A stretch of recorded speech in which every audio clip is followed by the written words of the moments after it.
Don't know who I am. Fellow bootstrapper here, by the way. Massive kudos for you guys for being able to bootstrap a few companies and actually selling them too, right? I'm trying to go on that journey too. But long story short, I stepped into the go-to-market executive position at the age of 19.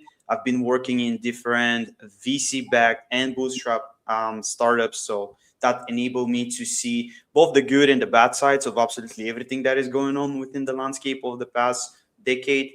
And I also actually led growth for one venture capital company. So I also know the investor point of view when trying to grow these companies out there. I think the reason why I'm here today is because of the fact that I do want to share absolutely all of my knowledge that I have been accumulating over the past year when I previously used to be a growth leader for this growth agency called the Growth Syndicate, and they do have a community-based product on the site.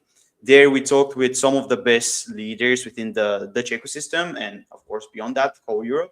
And based on that, I managed to connect people with one another, right? So there I actually managed to understand how do all of the go-to-market leaders out there think about doing go-to-market, what are their mistakes, etc., etc. And based on that, I fed this presentation, quote unquote, with all the learnings. And lastly, one of the biggest events that we hosted was a vetted conference for 200 go-to-market leaders.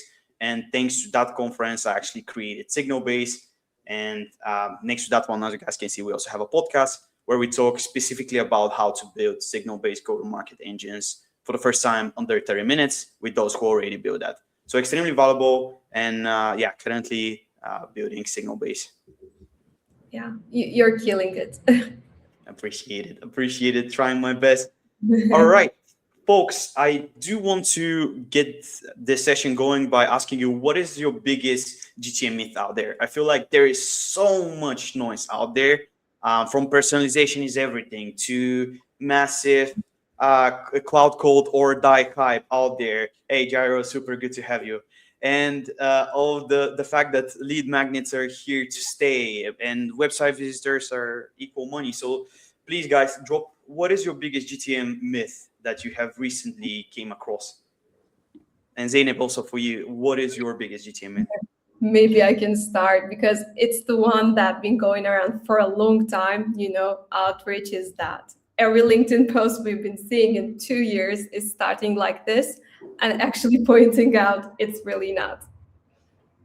Okay, good. I want to take a heavy hitter at some of the industry providers out there. Sorry about that one, folks. But for me, you cannot indicate buyer readiness whenever a certain account just likes your post, right? Like that's complete nonsense because of the fact that you never really know at what stage of their own buyer journey are those people. And previously, vendors pushed this idea because of the fact that the whole industry operated in a volume-based approach, right? But right now we need to talk about efficiency, and this simply doesn't work. Buyers are also way more educated, and this is on the next slide. I'm running up a bit, but long story short, social engagement does not equal buyer readiness, and you might as well burn your SDRs if you keep on blasting such propaganda, quote unquote. Yeah, you're right. Georgie, someone from the chat saying lead magnets are that is my biggest myth. So Rizger is actually building a lead magnet tools as far as I know. So yeah, and I also think the same way. It's also still working, right? What do you think? They can work, but you need to engineer them with a lot of value. My favorite example is actually Ahrefs. I think this is the way that they grew by making valuable lead magnets. What is it? What was it? Domain checker or something like this, which is a free tool. And once you showcase the result, there is a CTA that enables people to understand a little bit more about the traffic of that particular website, right? But this is tightly related to lead magnet that is not a one pager, like a report. It's not boring lead magnet. Maybe Razgar can drop a few gems in here. I'm curious what other people think about lead magnets and whether they're dead and how you actually build them. But with Lovable, it gets 10 times easier to build good lead magnets. Actually, it's really depends on how you build it and how you market it as well. the thing that Ahrefs is doing is actually having a free tool that converts to the end goal of their usage of the tool. But for LinkedIn, it's also kind of get messy. I saw some posts about have to share that valuable things when doing a lead magnet. I'm dropping a comment and not getting the relevant information or playbook. It's just been using for engagement. Yeah, totally. And I have to embarrass myself on this one. Previously, what I used to do is the fact that I scraped everyone who commented on all of these until the point you realize that they just drop these things in a communities in WhatsApp and things like this. And there is no relevance, nothing at all. So please, the fact that someone commented on a lead magnet does not mean that they're actually interested in those things. Yeah, actually. So that's not a real intent. We're going to give a few actionable examples a little bit later. Yeah. Okay, cool. And based actually on that one, giving real value is key, exactly. Awesome. Yeah, if you can give a few examples from your work in the chat, that would be amazing. All right. So to get back to the whole story and why I do believe that social engagement is purely not relevant, this is taken from the Growth Syndicate, by the way. So shout out, but I improved it a bit with the fact that if you take a look at this post from Liam Moroney, who explains how he purchased Spark Toro, you see that the post goes into two major parts. We have signal at the top of the post, and then we have intent. Now, signals, for my context, means, or initially how I see signals, is just piece of context that your SDR team needs to adopt in order to stand out within their message. So for this case, for instance, we can see that Liam has been following around Fishkin for a lot of years. So hypothetically speaking, if you build a list around those signal, the fact that they're following someone else, although it's not a buying signal, it gives you context towards the interest of these people, right? So it's a great way to start building the list initially, but I'll cover that in a bit. And later down the line, you can see within their own customer journey, he start going to the website of the company, right? Just to see the pricing and all of this. But the key here is that he goes to the pricing, and this is a key page that they're going to visit. Therefore, it's a high intent play for you to track. Then you go to Slack and chat about the pricing. Okay, here you cannot really indicate that, but then you go back to the website, and here is where the intent picks up again. So the main thing that I wanted to share here is that signals and intent goes hand by hand, but you cannot have directly intent without the signal itself. And further to explain this, I want to give an example from one of my latest deals. One of my latest biggest deals, actually. I'm going to share this within the building in public update. But long story short, in October, I met the founder of this one company. We met at an event. I knew about him, and I knew that maybe it's interesting to get in touch with him. Then on the next day after the event, we went on a lunch or a breakfast, one of the two. I can't remember right now.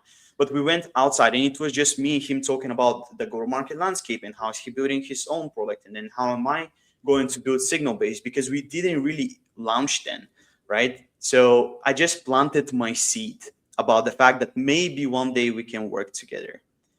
When I went to Thailand to initially build Signalbase, what happened was that I hit him up and I said, hey, maybe right now it's a good time.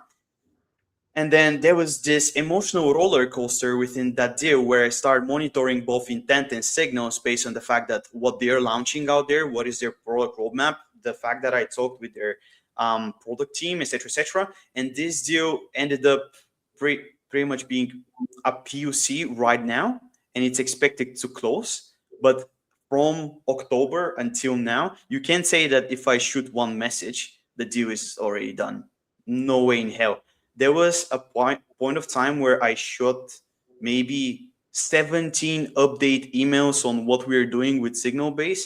So their founding team knows exactly what is going on, and they can stay on top of where we are. And in that case, I keep on nurturing that initial deal, right? And let's not also mention the fact that I am in WhatsApp with a few of the founding members of that team. So it's way more complex than, hey, send a message, here is a lead, right? And that depends. Your message can be a guiding Two, towards identifying which stage of the life cycle is that initial account. But it's never so black and white as people imagine.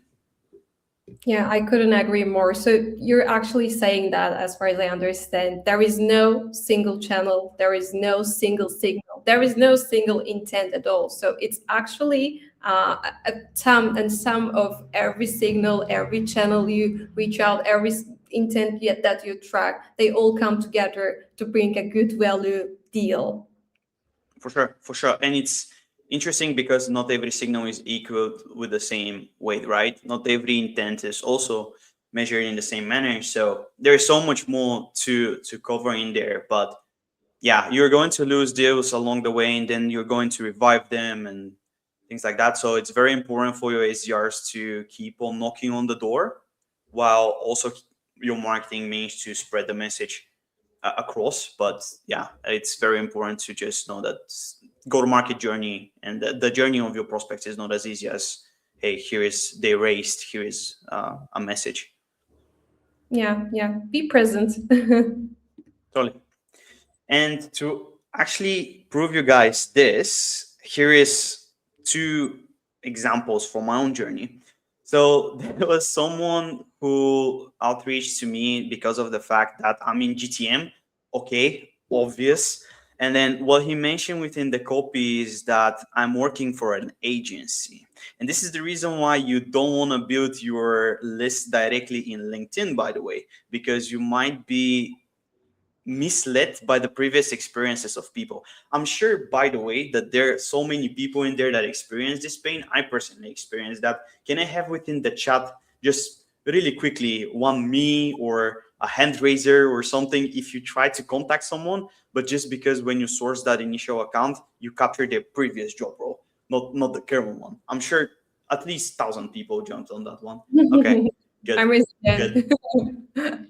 So this is like the stupidest example, right? But it can actually go one layer deeper. And that vendor that tried to pitch me, what they ultimately said is the exact same thing that Signalbase does. So my answer within the email is, hey, have you seen what our product can do actually? So it's a bit intuitive, right? Well, while if you, for instance, if we go on the next page, what I did was within this example is that I purely baked the signal inside of the copy.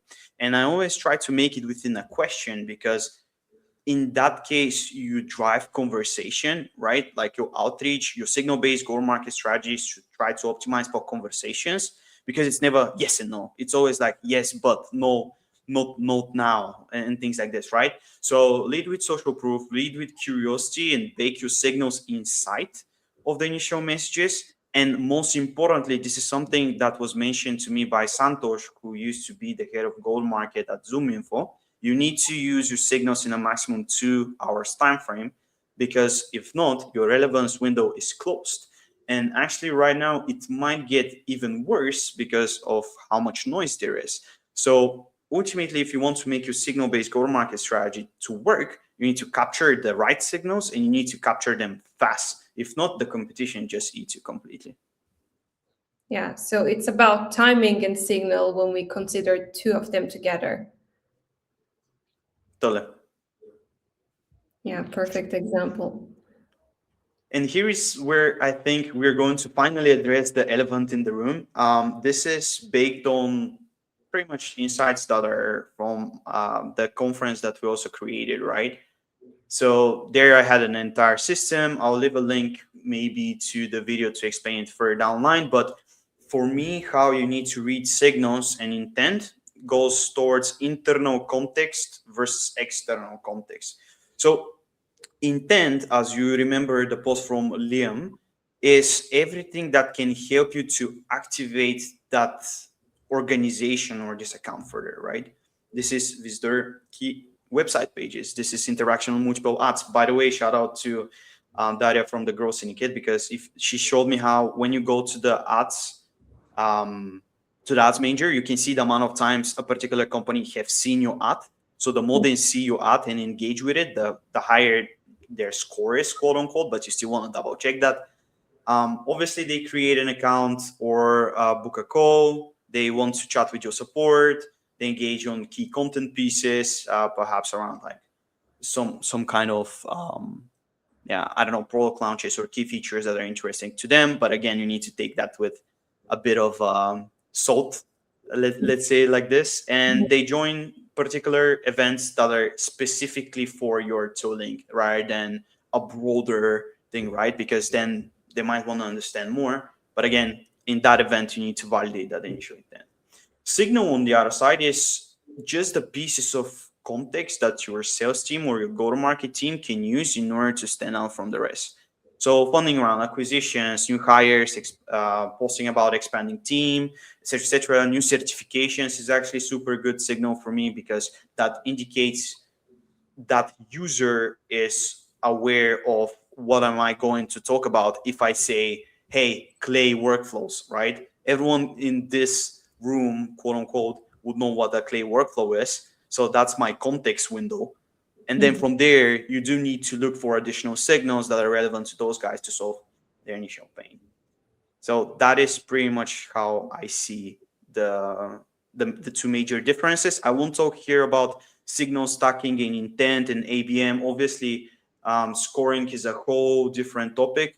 We just want to address the elephant in the room, which is the fact that you use signal for yourself and intent is actually the movement that, okay, it's okay, cool. Yeah, those guys are interacting with me and my own digital presence, so we can move further.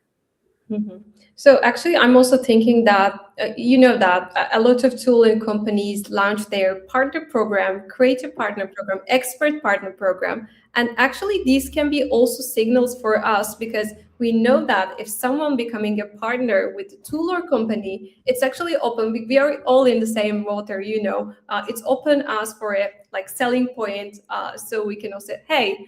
You're a Clay expert, I see. So you can also use our provider, data provider. So because they know the context, they're aware of everything. Yeah, totally. And this is something that I've been chatting to Frank from Salesforce. He mentioned that exact same thing. If someone uses an integration of a product that might benefit from you, totally makes sense to reach out, right?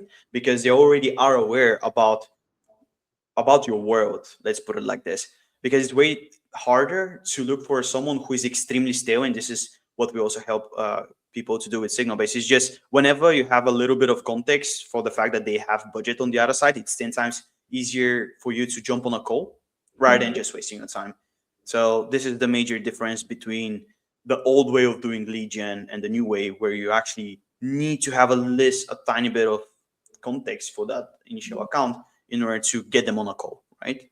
So Yeah, that's it. definitely. It's like speaking the same language even before the intent has born. With signals, we start speaking the same language based on the contacts, based on the concept of the company or what you're selling. The signal can change, but it's about, understanding each other. And when it comes to the intent level, it becomes a whole different concept. What do you think about in-app intent signals? So someone signed up. So maybe that we build a product around that intent-based selling lead scoring systems. So when someone entered your tool, and if there's a free trial or freemium packages, it's still a journey to understand that, okay, if this lead will convert or not. So what do you think about in-app intent signals? If they complete a specific action, reach a milestone? Yeah, super good example. I think it's like, genuinely speaking, the signal-based go-to-market approach that you're going to have as a sales-led company and as a POG company is going to be a little bit different. You can even say like product-led sales, which is the baby of the two. That's also a little bit different because you do need to specify for accounts that are, yeah, let's say with a probability of higher ACV. So your SDRs need to reach out. It's definitely valuable, as well, especially if there is an expansion type of signal by inviting all the team members. And this is where the stickiness comes to play.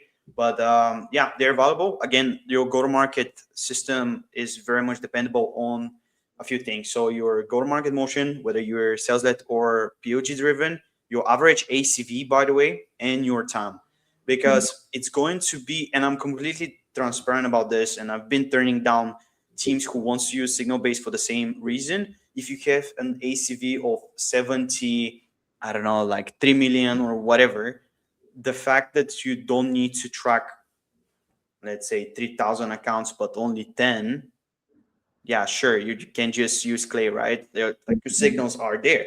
But if you Mhm. have a total addressable market of 7 million and you need to track all of these people, ain't no way in hell that you're going to do that. So that's where you need to define for yourself, okay, what is our motion? What is our ACV? Is it worth initially chasing after all of the accounts or particular accounts? Are we going to understand whenever one account becomes our further priority with the signals itself? This is where a custom signal comes to play. I'll cover it in a second, and everything else around it. Yeah, you're right. So before moving forward, I want to ask, what are the current GTM stack tools you're using? It's really important, if you're also using signals within your GTM strategy, tool stack is also have a primary importance because it needs to be integrated, it needs to be understand and talk to each other. So we are asking, what is your current GTM tool stack? And are you currently using signals in your GTM strategy? If you're here, just share us on the chat. Just drop it really quickly. Maybe I can share a few of mine. I don't mind actually. So very, very cool too. And I'm just going to share this one because it's something that I'm genuinely saying, wow, okay, this is super nice. Outside of you guys, when it comes to the lookalike search, Ocean is quite good for lookalike too. Like that's something I've been exploring side by side. So yeah. In the market for a long time, yeah. And they also keep themselves updated for the modern GTM strategies as well. So this is important. Yeah, totally. But outside of that, obviously, Signalbase, you guys, and Mhm. I've been testing out a few other tools here and there. But yeah, let's put it like this. And we also use Clay most of the time.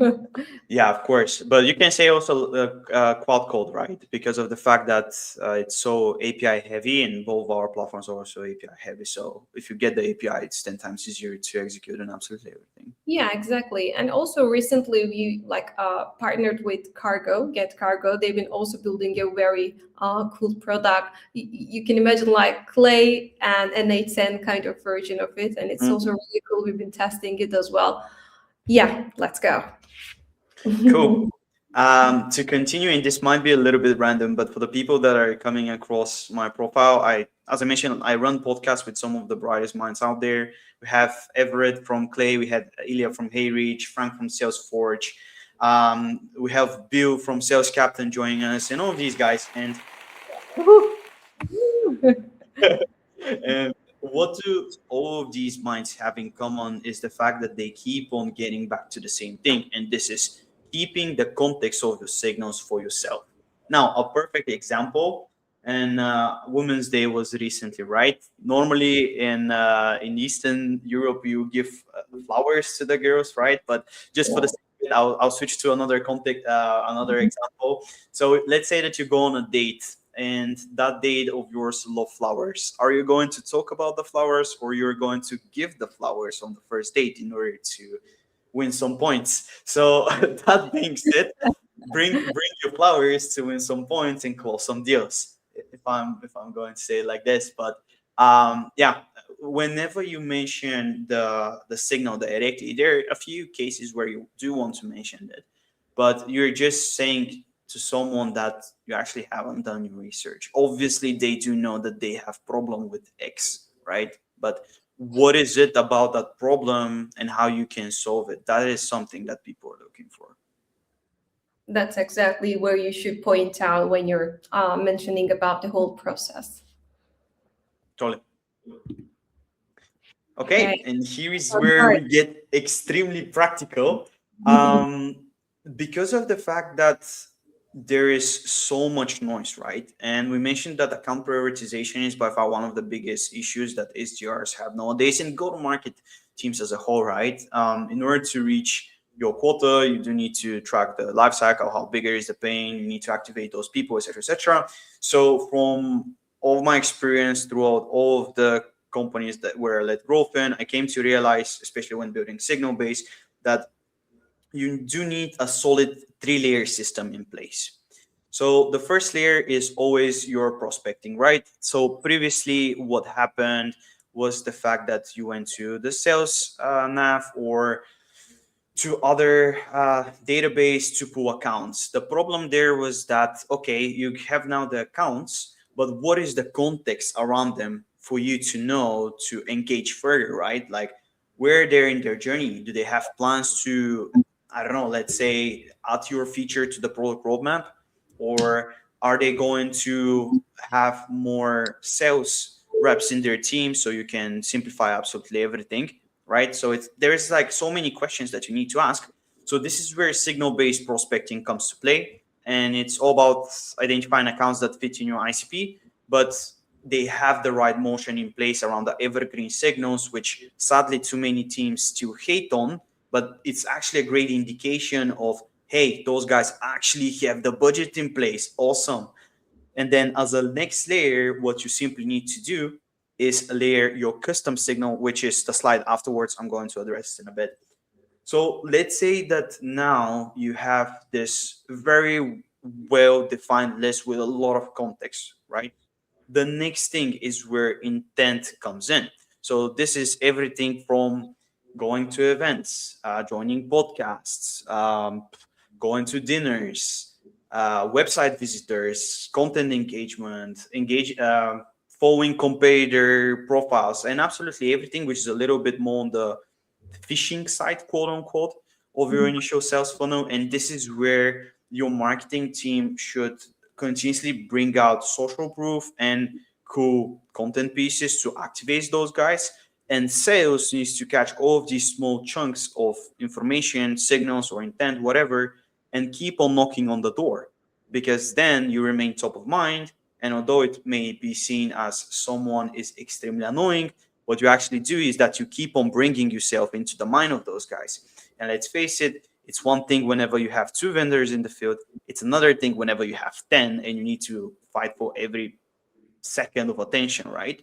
So this is where initially your focus should go into, like the accounts that are currently quote unquote on market, but you can only identify if they're in market if they have passed your initial custom qualification criteria, right? If they don't have it, don't bother about it. They'll eventually have it. They'll create it for themselves internally. But until that moment, just focus on the accounts that already have that initial need in place, right? So it's also a question for a marketing team. How do we make them problem aware, right? Quote unquote.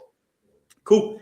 Okay, now that we know about this one, of course, the last step is quite easy. It's Zeynep, exactly what you mentioned. Someone creates an account, so it's up to the product to level up and capture everything that they have. I'm hearing something, by the way. I'm not sure from where. Sorry about that one. No, is it coming from me? I can't hear anything. Okay, good. I think it's now gone. Okay. Okay, and lastly, we have your CRM and product signals and customer support signals. Normally, if someone goes to your product, it's very hard for you to go all the way up back to the signal-based prospecting because people already know about you. And especially if they have signed up for your product, it gets 10 times easier. Yes, they might go into the last layer and you still need to support with a secondary layer when you need to monitor for particular engagements or relevancies or what is actually going on for you to close the deal. But it's very rare to need to go all the way up. Probably it will never happen because they're already in your CRM, right? So that is very shortly, without overcomplicating it, how teams should look into building their pipeline and closing the right accounts at the right time. I remember the first time that you said me there is way to go up, up, down, but there is no way back to down to top. And you were really right about that. Maybe I think that we can go back to engagement signals because sometimes people get into a product, show some intent, maybe sharing signals as well that they're willing to use it for the future. But they just drop off because, you know, there are a lot of tools, a lot of new strategies, a lot of new playbooks. So we somehow disconnect and lost them. So we can go back the engagement, and as people that create content, create valuable information, we'll be winning those leads back and taking to the third step, if you ask me.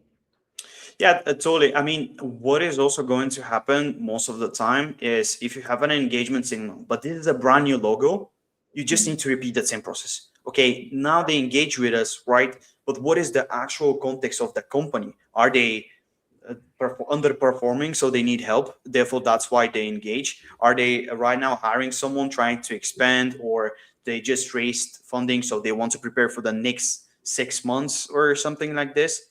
It's never just one engagement signal. Hey, let's buy, right? This is the reason why I just structure it like this. Look at the bigger picture, go for engagement and intent, and only then, whenever you have them in your product, you can actually get them on a call and be like, hey, what is going on? Like, what is the reason, etc., etc. So you keep on sourcing it back and forth. But it's all about getting that initial context first for the account, and then everything else, because a signal engagement doesn't speak for itself. Exactly. Maybe we can call it like warming up the water again for having a post-sales signals. Yeah, totally. Okay, and this is where I feel like the majority of teams get stuck. This is an example from my end. So we are feeding some platforms with our own API data. So if someone is looking for recently funded companies, acquisition, job changes in hiring, we do provide that to a few platforms. And I don't need to mention this, but there is a post obviously that went out with the product roadmap. So that was the custom signal for myself. If someone is looking to build a signal intelligence layers, quote unquote, then it's my perfect signal for that one. And by the way, your signal can evolve into multiple ways. So for instance, another example for custom signal for me is the fact if they do have database, because of the fact that we feed live data, that can be the refreshment layer above it. So therefore, my custom signals depends on the type of ICP that I have in place, but it's tightly correlated with the main thing that I'm solving. And a huge tip for everyone who is looking into this for the first time ever is to look at our recent episode with Kevin White. He previously used to do growth for Common Room, which is another signal vendor.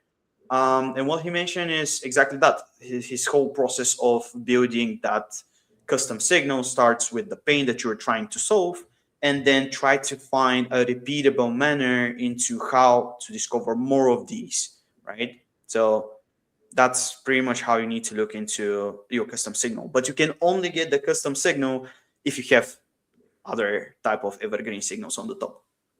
Yeah, you're right. So it's really depends on building the signal base, the foundation of the ones that you should track like regularly, and then top up with improving and evolving them into more like a machine signals.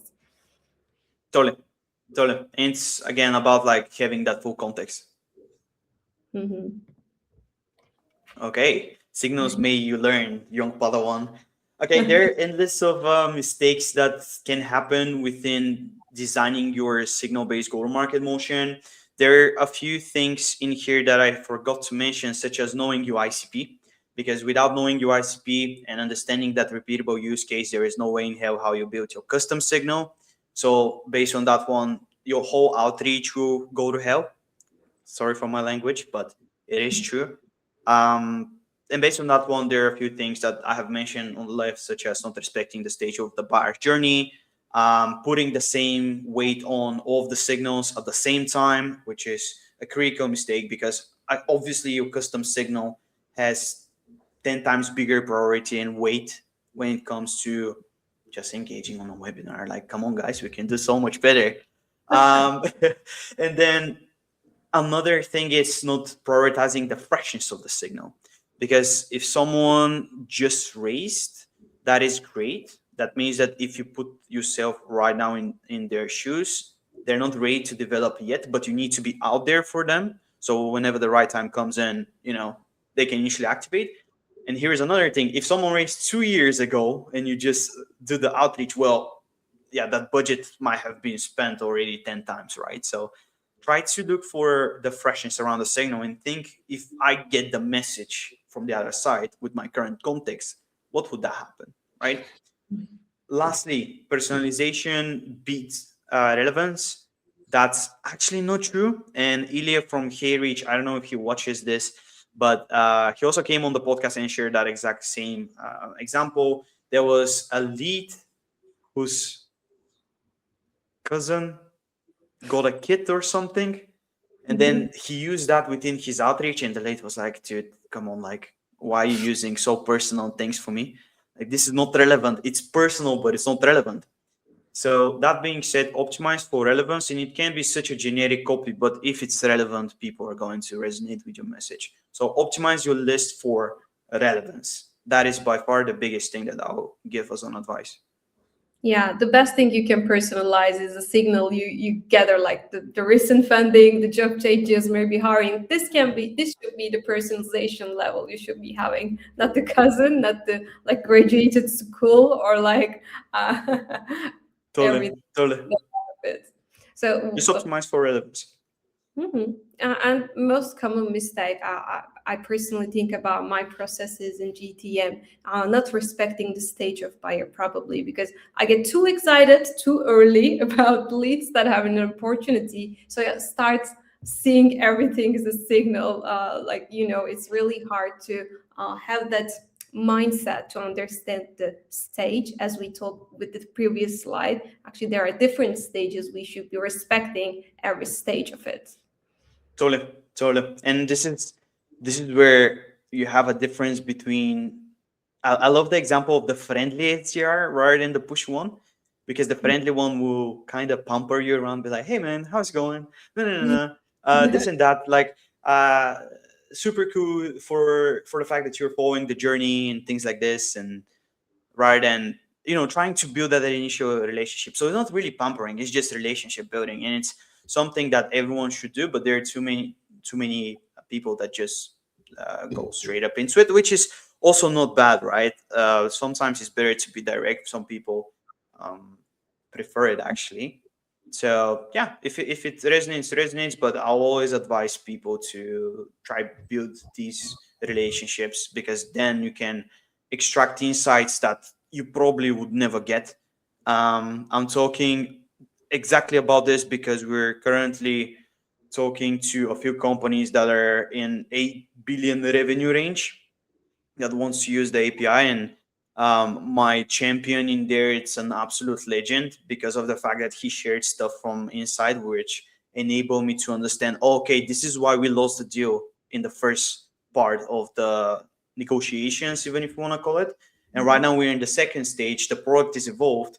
I built the trust over these past months. So cool. Now it's in my hands to play my cards right. But for that one, I needed to build the relationship, right? So Yeah, yeah, one side missing, you won't get it. Um, totally. and also, every time I see this, it makes me laugh so hard. So I see memes and like reels around saying, "I accept the connection request, and I know that an offer is coming to my inbox." That's also not the signal at all.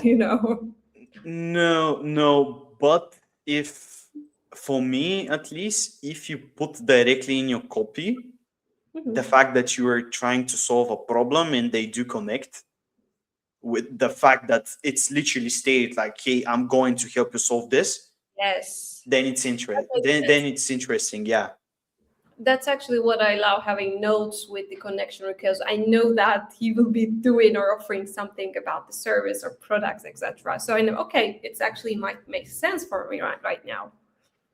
totally. Yeah. Okay, before we continue, folks. Oh, time actually is flying. Wow. Okay, awesome. I'm just having too much fun. For everyone that is watching on their computer, if you actually send me a message right now, I will send you right after the webinar all of the playbooks that are listed in here. This is compound knowledge from number one, me booking in November 60 deals, well, 60 demos before even launching the company, right? So this was something that was quite unique in that sense. And also inside, I bake all of the insights that are coming from our experts via the podcast. So there's a lot of cool things, and it explains absolutely everything that we have been talking about just now in depth. So very much recommended for absolutely everyone who is trying to build or optimize their Signalbase engine. You're sending them to me too, right? Yeah, I will send them to you too. Okay, thank you. And also, we will be having some gifts, but we will share it after the session with the DMs and messages we'll send to you. So we're gonna offer you some free credits to use both of our tools. So it will be a good test session, or if you're already a user, extra credits, no harm. Yes, exactly. Cool. Speaking of credits, by the way, we started the conversation saying that Clay is right now charging a lot for that initial HTTP API. So I have a cool use case. It's from tonight. It's from Clay Bootcamp. It's on YouTube. I'll send that as well. But yeah, just a caveat in here. No matter what platforms you use, because that's a conversation that everyone will have nowadays. How I would, if I forget about Signalbase and everything else that is currently happening, but if I needed to design my go-to-market engine right now, what I'll do is that I'll look for a steady data source, and then where the whole aggregation of that data happens doesn't really matter. Do you prefer this robust interface that it's right now on the screen, or you prefer something clean like Clay? Totally fine. I do know people that also use spreadsheets, by the way. So it's up to you where you want to store absolutely everything. The most important thing for you is to keep your data, somewhere that is coming from a trusted vendor like CompanyEnrich or Signalbase or whatever. So that's just some very valuable tip out here, because too many people are freaking out for nothing in my eyes. Yeah. I couldn't agree more. So as long as you have the right sources, reliable, real-time, fast, fresh, it's all done already, because it's really easy to connect them. Totally. Okay, let's play a little game, real signal or not. Yay. Zainab, can you give an example of a real signal for you versus not? Okay, so visiting the landing page once is actually not a real signal. So you put there, so you want me to add extra on this? Yeah, up to you. Like we can also read those, because we both agreed on them. Can So we, can we say that the connection request is not a real signal, accepting a connection request? If you don't have the yes, yes, yes, okay, totally. yeah, this is the perfect example as we told.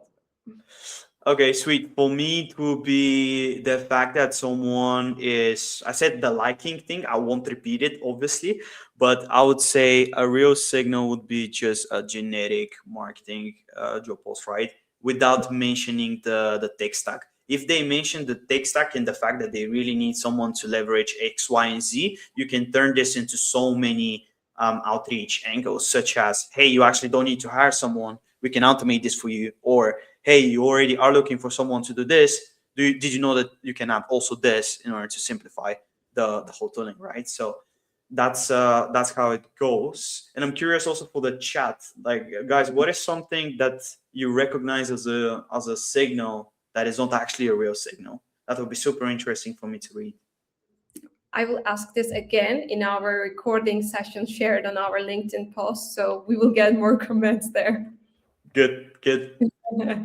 So I'm also thinking about this one. So, when, how can I tell this one? So when someone from the same team engages with you and the other one engages again, do you think that it's also very high signal, because they might be have internal conversation around that, not sharing with us, but I'm also seeing very high intent in this, and consider this as a signal to the intent level. That definitely can be it. Just a caveat in here. Probably 80% of my deals recently does not happen because of engagement. So Yeah. I'm kind of taking engagement as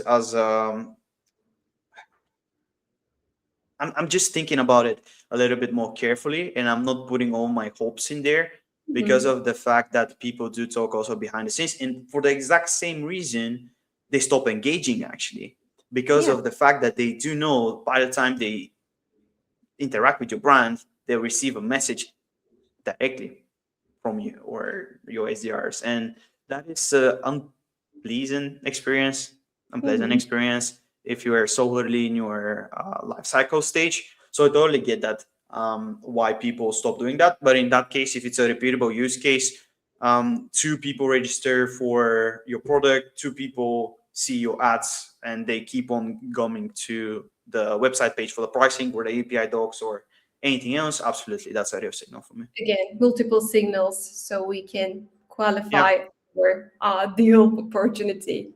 Also, something interesting, if someone brings two people to an event and one of them is the CEO, another one if it's the GTM execs, for instance. That happened for me previously on our vetted conference, Mhm. and that resulted in a deal. So Yeah, this is actually like the killing signal if you ask me. Someone bringing their CEO.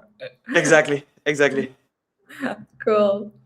So yeah, actually so far Georgie shared a lot of insights and like, all the comments that you made around this signals and the intentings giving me every time you mention something, it's like lighting a bomb in me. So but when we think about the signals separately, it's actually can be a way to build your GTM workflows, like combining with other strategies. So actually what we wanted to share here with workflows is that we're going to also share templates with you, is that signals separately and data separately. No, we should go combine them in a suitable, meaningful flows so it can be repeatable strategies for us, like turn into an automation, sourcing our leads, verifying our campaigns. We know that what's working and how it's really sourced through different sites. So we wanted to share the funding plus lookalike logic with you first, because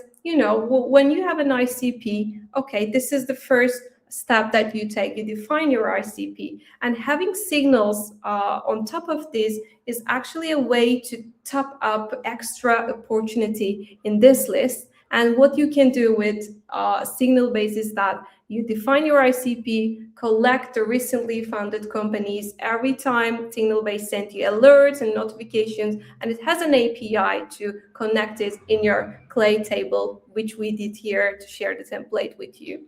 And as a next step with CompanyEnrich, what you can do is that, okay, you have the ICP, you have the signal of the funding, and you know that what a good customer might look like for me. So you have extra information, extra relevance for your ICP right now, so you can go double them with building a lookalike list. So it will be adding extra companies. Am I lost or here? No, all good. Sorry, it's my Mac. Okay, sorry. No worries. Oh, it's all good. Yeah, perfect. You can use it as a seed list to find similar companies, and from there you know that you have a list of funded companies, and you have now hundreds more sharing similar characteristics with them. So the goal is not just the funded companies having extra, getting the relevance from there. And the second workflow we're going to share with you is the acquisition and tech stack preview. So you know that identifying acquisitions mean that a company is recently having a change. So it can be in their tech stack as well. So we know that it's a good opportunity, open the window, as Georgie shared with us. So we have that information, enrich the tech stack with CompanyEnrich, and we can prioritize the accounts where product fits the new acquisition stack. So And just really quickly here, for all of the signals that you guys see, you can layer additional hypothesis, right? And this is very important because even with this flow, what you can see from there is that, okay, they just get acquired. What is their current tech stack? Cool. If the next signal afterwards is their CMO is leaving, that means they need a new CMO. So they're going to reevaluate marketing tech stack or sales tech stack or product tech stack or whatever. And most of the time with those things, people do fall apart, sadly, because of the change in management direction. So just as a tip here, use this workflows and absolutely all of the signals that you see with tech stack, lookalike, etc., and acquisitions to layer additional hypothesis and just observe, okay, which one of these things are going to happen next. So in that case, you build a predictable revenue engine. Sorry, yeah, Zainab, go ahead. Yeah, of course, it's not the final version of what you should do. It's actually a way to source it. For example, as Georgie said, it's not replacing a tool. When you see an acquisition, a tells tech stack, it doesn't mean that your tool can replace the one that already exists. But you know how the tech stack is actually built, and if you have a product that fit into that flow, so that you can integrate it as well, or the one or the example Georgie shared. So you should fit the workflow in your own system with your own meaningful ways. And yeah, we also wanted to share a workflow about hiring plus decision maker search. So it's really easy with Signalbase to identify the companies that actively hiring. And you know what? When I first tried Signalbase, I was fully surprised showing my team that team, this is really like in real time. It's just 2 minutes, the post is made, and we're seeing it as a signal right now. So congrats, guys. Appreciate it. Appreciate that. No, it's actually super sick workflow to see that you can find a decision maker because of the fact that if I'm very honest, in Signalbase, what happens is that we give you all of the job changes within one, not job changes, all of the hiring that is currently taking place. So if you can actually identify who is hiring for what job, and if there are 10 or 15 jobs that currently takes place, that makes it such a valuable signal. So that's super sick. Yeah, right. So you know the department is expanding, the company is expanding. So you know that, okay, I now have the context to open the window. So I might find the flow for myself. I might find an opportunity for myself. It might be for different cases. It might be for sales, another hiring, another job change opportunity. So you should shape it based on what you need, the hiring plus decision maker search. And yeah, after the session, all templates would be shared with you with playbooks Georgie have and the perks we're going to offer for you. And yeah, you Sick. can say the code. No, that's awesome. I think we had a few other workflows, by the way. If we go a Yeah. little bit to the back, I think there was something with investors and portfolio. Yes, awesome. Okay, cool. So for those of you that are looking PE-funded companies, and this is a huge use case recently that we've been hearing about. If you go to the Signal-based investor days and verify by PE investors, and then later run additional enrichment in CompanyEnrich, you manage to find the portfolio works and the decision makers in there, right? Which is exactly what we mentioned with the hiring. And then based on that one, you can craft the perfect pitch around this. And I'm saying this because finding those is a hell of a work. It can cost you up to $20,000 in an initial setup and 7 days of dev work. And I'm saying this as this was one testimonial that we received based on that one. There was an initial enrichment that needed to take place because obviously they weren't using you guys. But maybe in that case, it can get even faster. So if you're looking for PE-funded companies, like that's a super sick way to discover them at scale, considering that both of our products are in with live data. So that is cool. Yeah, actually, this is also a very cool workflow. We haven't yet have the template, but we'll probably do sometime. So we're gonna have it soon. And also we have the job changes and reverse lookups. So job changes are also like signals coming from Signalbase, and CompanyEnrich recently like building and launching reverse email lookups. So it will be combining together. So when you have a job change, you know a person that might be in your ideal profile, ideal target. You can also enrich their profile with CompanyEnrich to find extra context for maybe hiring for your company, maybe for sales. It's really depending on what you have need. Lastly, to add up to this one, something that I see working extremely well for some of the bigger companies that use us is the fact that they do two-step sequence towards the executives that just change job. So on one side, it's obvious they start a new job, right? Yay, they're going to reevaluate. But what happens for the previous company whenever there is a gap inside of that company, right? So with this one, because of the fact that we give the profile of that initial person with the company data. What can be the workflow is you get an initial contact, you see the previous company, then you find a manager, you do the reverse lookup with CompanyEnrich, and boom, there you have it. Like a whole sequence that goes into two ways, not only one side, which is something that not everyone does, by the way. Yeah, actually, it's a really cool workflow that works like killing. So Yeah, I cool. guess we're almost ending the session. We couldn't have the Q&A, but yeah, let's say that we don't have yet Q&As, but probably sharing some questions and answer under the LinkedIn event that we shared this event. So there will be extra chats on this. I'm so happy to have that with you. Thanks a lot for being my first guest for my first webinar session. It was really lovely.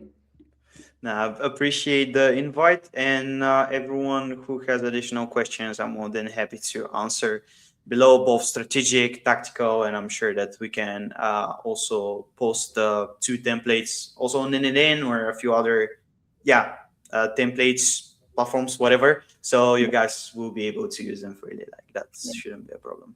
We will be reaching out to all attendees with all the perks and information. Thanks a lot for listening, watching, and joining us. So, Yeesh. see you soon, Georgie. Bye, guys.